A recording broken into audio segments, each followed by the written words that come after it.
Ready to dive into your daily dose of news? Bringing you what's trending in the West and all that's setting trends in the East.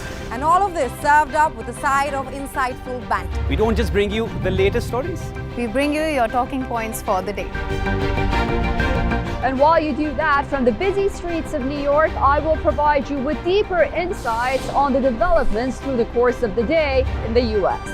And I will be here at the WION headquarters, getting you all the action from the universe of sport. All that you need to know about your favorite teams and players, right here. The show that keeps you ahead of the global curve. A conversation you'd want to be a part of. A place where news becomes an engaging exchange. We bring you stories that impact your present. This is World DNA. Join the conversation.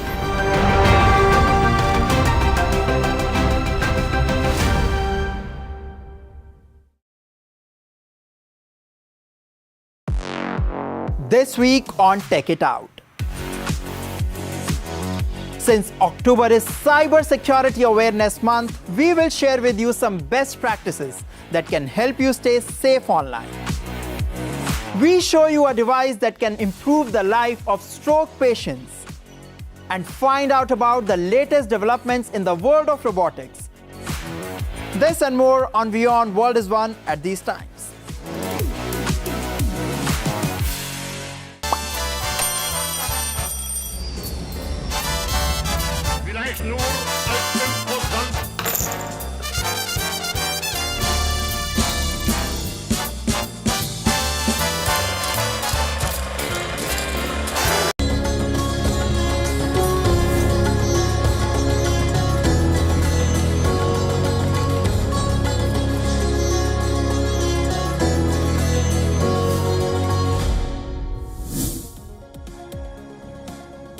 Hello and welcome to this edition of Race to Power. My name is Mohammed Saleh. We've got a lot lined up for you over the course of the next 30 minutes, but here's a look at the top election stories. With the high-stakes US presidential election just around the corner, the nominees are bringing out the big guns, but that means different things for both candidates. Now, Kamala Harris is leaning on the veteran leaders, and Trump's signature statements are garnering a lot of attention. In Sri Lanka, there is a new twist in the upcoming parliamentary elections. Runaway leaders, the Rajapaksa brothers, have decided to step out of the race, and they could put forth a dismal performance. They have put forth a dismal performance in the presidential polls, and this is likely to have to do with this decision.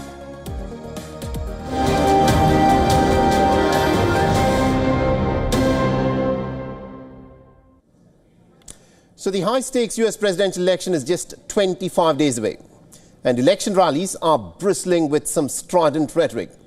Big names are stepping out to support their respective presidential nominees, and the blue camp is, of course, bringing out the big guns in the last leg of campaigning. On Thursday night, the former American President Barack Obama addressed a rally in battleground Pennsylvania to galvanize support for Kamala Harris.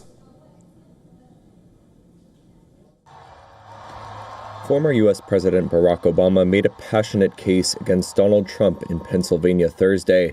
He was headlining a rally in a state that may be key for Democrat Kamala Harris to win the White House, while she spent the day campaigning in Nevada and Arizona. Obama hit back at claims made by Trump that Biden and Harris withheld aid to Republican areas in the wake of Hurricane Helene. Just made the stuff up. Everybody knew it wasn't true. When did that become okay? Obama remains popular with the party base, and this was the first of several events he plans to do in states seen as crucial to victory in the coming weeks. They're aimed in part at spurring young people to show up for the November 5th election. September data from Tufts University showed voter registration among young people in 34 states is down compared with 4 years ago. Harris's campaign has also been struggling with men in the polls, and Obama zeroed in on male voters drawn to Trump who may see bullying as a sign of strength. I am here to tell you that is not what real strength is. It never has been. Real strength is about working hard and carrying a heavy load without complaining. Real strength is about taking responsibility for your actions and telling the truth even when it's inconvenient. Real strength is about helping people who need it and standing up for those who can't always stand up for themselves. The Trump campaign dismissed Obama's remarks and influence, with the Trump campaign spokesperson saying, quote, "If anyone cared about what Obama says, Hillary Clinton would have been president." Obama has tried to act as a campaign closer before for Democrats in 2016 and 2020. According to an aide, Obama has so far helped raise $80 million for the 2024 presidential campaign. Meanwhile, Trump was in Detroit on Thursday, where he made a speech to the Detroit Economic Club in a push to appeal to auto workers, promising tax breaks on car loans and a ban on Chinese vehicles entering the U.S. Polls show Trump and Democratic nominee Kamala Harris are locked in a tight race just weeks ahead of Election Day, with the outcome expected to be decided by slim margins in battleground states like Michigan and Pennsylvania. Let's also talk about the Red Camp now. Donald Trump addressed an audience at the Detroit Economic Club in Michigan, another critical battleground state in the 2024 race. The Republican leader once again began the conversation with the deadly hurricanes storming through the United States, and he slammed the Democrats' government for not doing enough. I'd like to congratulate governors of Florida, Ron DeSantis, Governor Brian Kemp of Georgia and South Carolina, Henry McMaster. They were really hit hard, and they've done really a fantastic job. The federal government, on the other hand, has not done what you're supposed to be doing. In particular, with respect to North Carolina, they've let those people suffer unjustly. Now, Trump's comments in the last few days have created a controversy. Many of his statements have also been rebuked by people from his own party. Now, at least 3 congressional Republicans, including North Carolina Representative Chuck Edwards, have condemned the fellow party members for repeating Trump's conspiracy theories about the storms.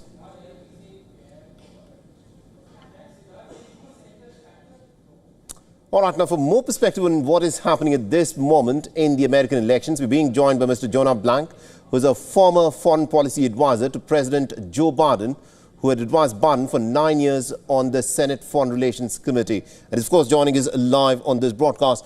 Mr. Jonah Blanc, this is a very critical election, and there is a lot that is happening there. But at this moment, the United States of America is dealing with hurricanes.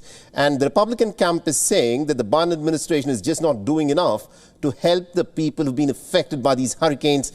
He's also gone on and said that probably the funds that should have gone to the people affected by the hurricanes, the American citizens, those funds are being diverted. One for immigrants and also for Biden's foreign policy initiatives. What's your take on that? Well, the problem really is the former president just telling flat out lies. It's not a problem to criticize the government's response. One can do that. But to tell flat out lies is just beyond the pale. And it's really harming people hurt by Hurricane Milton, Hurricane Helene, because it's telling them that they cannot get relief that they are getting and are entitled to get right now. And that's why the Republican governors of the states affected are specifically saying, no, these are lies. They're not true. Right. But a lot of people within America, in places like Florida, who are looking at the United States government funding and aiding, providing military aid to Ukraine and to the state of Israel at a time when a lot of people in America need desperately the government to step in and do more for them. They've had their homes completely blown away in this hurricane. The scenes that are coming out of Florida are terrible. And the money, they say, is not going enough to address those issues, but the money is going for Ukraine, the money is going for Israel. How do you respond to these people who've got this criticism about the Biden administration? Well, it's just a fake criticism because they're two totally different sets of money. One can say we should not be sending money for Ukraine. One can say we should be spending more money on hurricane relief. The two are not related. It's a different pool of money. And the people who voted against more money for hurricane disaster relief are overwhelmingly Republicans, very often from the exact same communities affected. So Democrats are putting more money for hurricane relief than Republicans are putting. One can say you don't want money to go to Ukraine. Fine, that's a totally different argument, but one can't have a good faith argument saying you're taking money from disaster relief to send to Ukraine when it's the very same people who are voting against that money.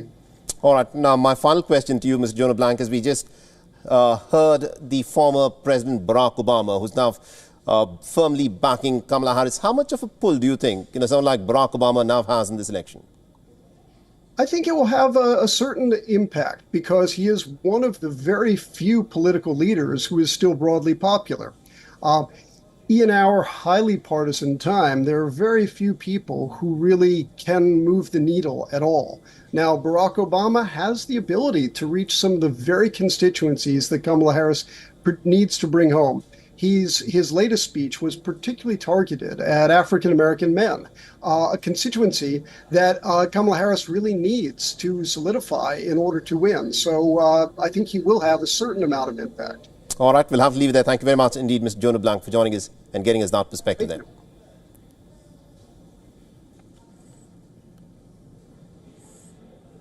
Now, just a day after surviving a no-confidence motion, France's newly formed government has delivered its proposed budget for the year 2025.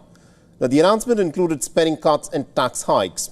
The Budget Minister, Laurent Saint-Martin, made the announcement that included a major cut to government spending by almost about $66 billion. At a press conference, Martin said that the step was necessary in order to reduce deficit and to contain the country's debt. Our budget is one of responsibility, seriousness and ambition. The 2025 budget bill proposes a public finance recovery of 60 billion euros for the next year. This is an urgent effort to respond to the degradation of our public finance. This is an unprecedented effort in terms of its scale, and especially this is an effort necessary to bring down the deficit to 5%. If I want to be useful during my time as Prime Minister, I don't know how long. It depends on Parliament and the National Assembly. I want to mark this period, however long it lasts, with an honest and responsible effort towards the French people. So we are going to ask the French people to make an effort of 60 billion. I want this effort to be fair and balanced. In fact, in terms of savings, it will be spread over a sum of 40 billion, with everyone doing their bit. Now, the proposed budget is expected to be met with some intense criticism from the left-wing lawmakers when it will be submitted in the Parliament, while Prime Minister Michel Barnier and his right-leaning cabinet survived the first no-confidence vote. Now, several centrist and right-wing leaders have threatened to reject tax increases. It also remains to be seen that if the government will face another no-confidence vote over the budget.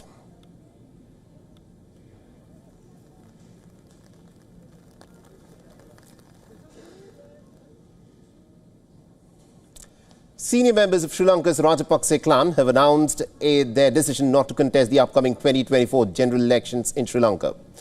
Given the family's long-standing influence in Sri Lankan politics, this announcement by the former presidents Mahinda and Gotabaya Rajapaksa, along with the former MPs Basil and Chamal Rajapaksa, marks a significant shift in the island nation's political landscape. Now, Mahinda Rajapaksa, who served as president from 2005 till 2015, is credited with ending the civil war, but he's faced criticism later for authoritarian policies. Gotabaya Rajapaksa, his younger brother, had served as president from 2019 until his ouster in July 2022, amidst widespread protests that were triggered by the country's severe economic crisis. The 2022 economic crisis was marked by crippling shortages of essential goods, skyrocketing inflation and widespread discontent over mismanagement and corruption. Now, this turmoil led to mass protests, resulting in Gotabaya's resignation and fleeing the country. Now, Gotabaya was in fact the first such leader to flee the country, significantly diminishing the Rajapaksa family's political capital. Now, Basil Rajapaksa, a key figure in the Sri Lankan politics, is the younger brother of the former presidents Mahinda and Gotabaya. He had served as the Minister of Finance and later as the Minister of Economic Policies and Plan Implementation in his brother's government. Known for his role in shaping economic policy, Basil was influential in promoting infrastructure projects and social welfare programs. Despite his contributions, he's also faced criticism for his handling of the economy especially during the 2022 crisis. So as the senior Rajapaksa clan steps back, former Minister Namal Rajapaksa, the son of Mahinda Rajapaksa, will take the helm of the Sri Lankan Podujuna Peramuna campaign as a national list nominee. The general election is set for the 14th of November. It will be crucial to see as to how the SLPP navigates the challenging political terrain in the wake of Anura Dissanayake-led government and also the family's declining popularity.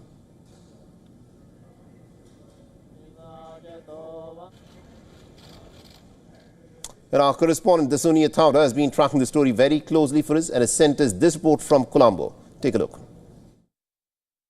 With accepting of nominations ending today here in Sri Lanka, it is quite clear that the upcoming general election is sure to see a majority of new faces taking up the 225 seats in Parliament. This is a testament to the people's will and their sentiment, which has been growing since the economic crisis in 2022, where a majority of the citizens did feel that many of these politicians who've been in politics for decades were more interested in their own political gain rather than the betterment of the country. This is why many politicians, including that of former President Ranil Wickremesinghe, as well as the Rajapaksas, have made it a calculated move to sit out of this parliamentary polls. Reporting for WION World is one from Colombo. I'm Dasonia Thauda. Now, the World Bank has announced a significant upward revision in Sri Lanka's economic growth forecast for the year 2024, now projected at about 4.4%, up from an earlier estimate of just 2.2%. And this growth comes after a pretty tumultuous period, marked by the country's first ever sovereign default that happened in April 2022. Now, despite this positive news, the World Bank country director has cautioned that Sri Lanka is not entirely out of the woods yet. He's also emphasized that the recovery remains very fragile and heavily reliant on macroeconomic stability and the ongoing structural reforms. In its biannual report, the World Bank highlighted the critical role of the International Monetary Fund's bailout package in supporting Sri Lanka's recovery.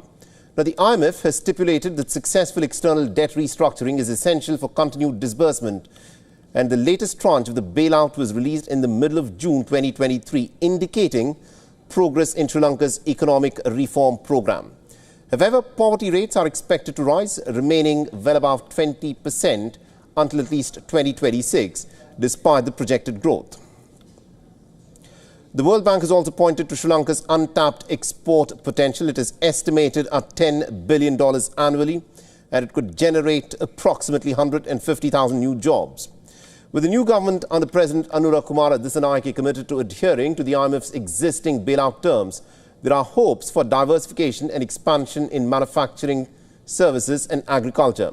Nonetheless, sustaining this momentum and also addressing economic challenges will be very crucial for the island nation's long-term recovery.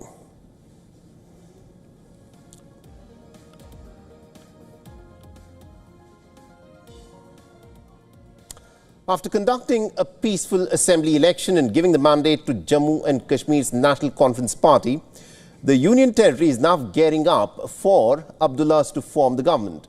And WION's special correspondent Idris Sloan has sent us this report from Srinagar.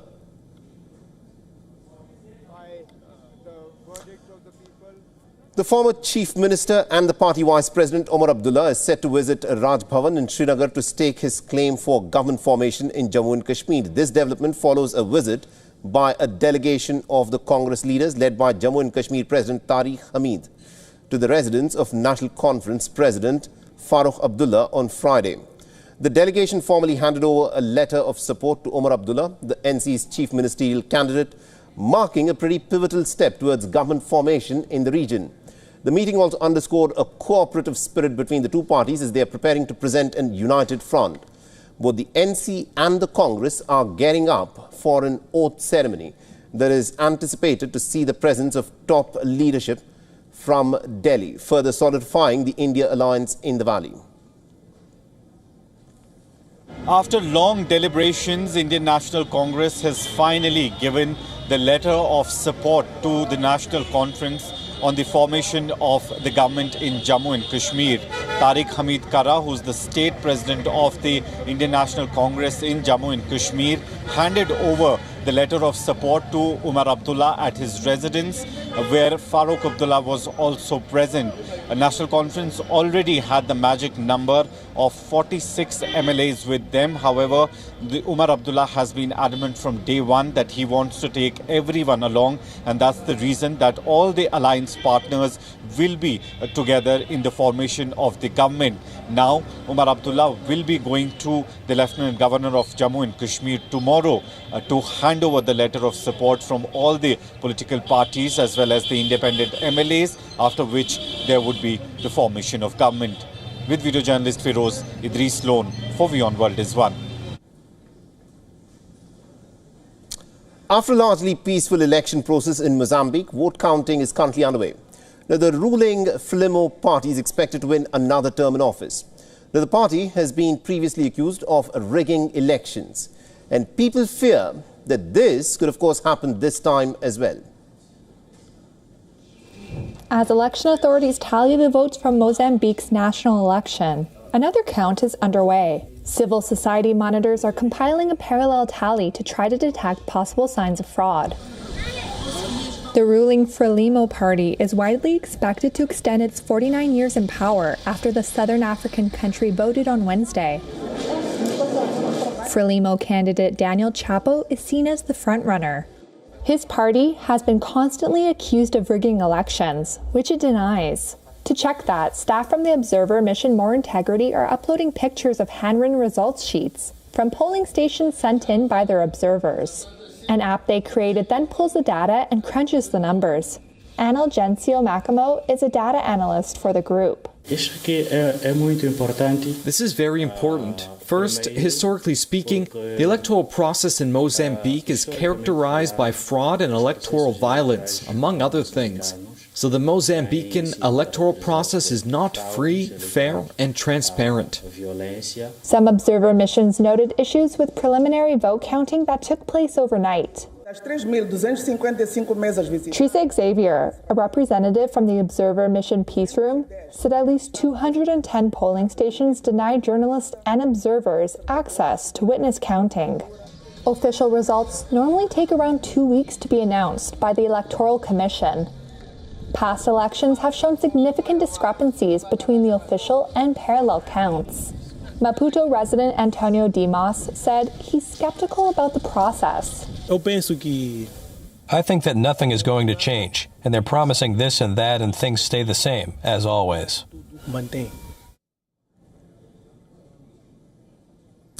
The speculation over the well-being and whereabouts of Cameroon's President Paul Biya has become a hot topic across Africa this week.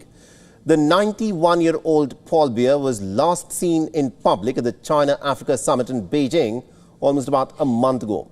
And since then, he has missed several events, including the United Nations General Assembly in New York and the international organization of LA Francophone Summit in France. While the condition and the exact whereabouts of the Cameroonian president remain unclear, the government has announced that Biya is alive and well, and he is at the moment, according to the Cameroonian government, in Geneva. The announcement was made in response to rumors on social media regarding Biya's death.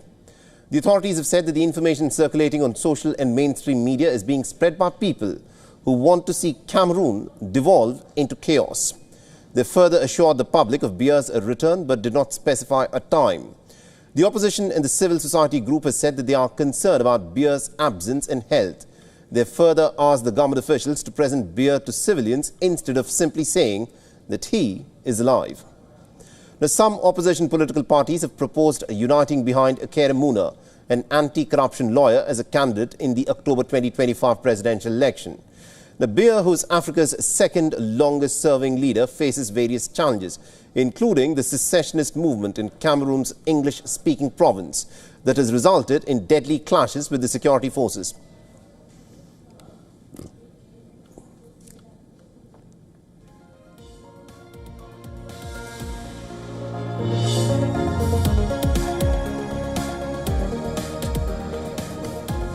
A German member of parliament, Heiko Hubach, has made history in delivering the very first address in sign language at the Parliament.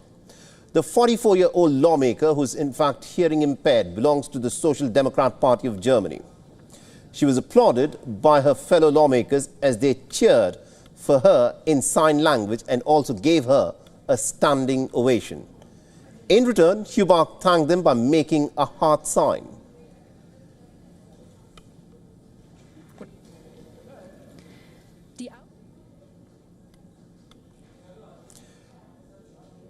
The Vice President of the German Parliament, Aidan Ozugus, termed Hubach's speech a very special moment in German democracy. Now, Hubach suffers from a middle ear infection since childhood, which has left her hearing impaired. Now, despite the disability, she tactfully addressed the House on the topic of climate change during a discussion on urban planning. She also took pot shots at the opposition MPs belonging to the centre-right CDU. Now, Hubach represents a constituency in the southern state of Bavaria and joined the parliament in March to replace the MP Uli Grosch, who left the parliament, and she joined the SPD in November 2019 and ran for the Stadtberg City Council in 2020 local elections.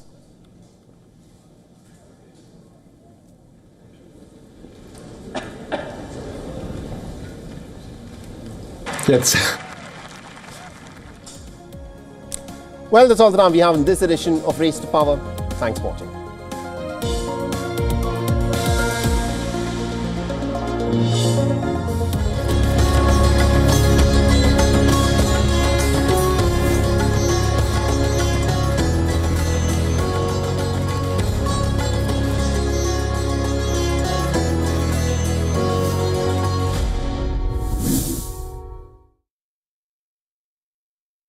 WION Health Resort is unique, the only one of its kind. Experience the 4 paths of natural wellness: yoga, Ayurveda, acupuncture, and naturopathy. Each uniquely customized program improves the whole person to make every person whole. Come to WION Health Resort. Make your reservation at wion.com. We bring you this week's festive episode of Wings from the ground at CR Park in New Delhi, where people throng to celebrate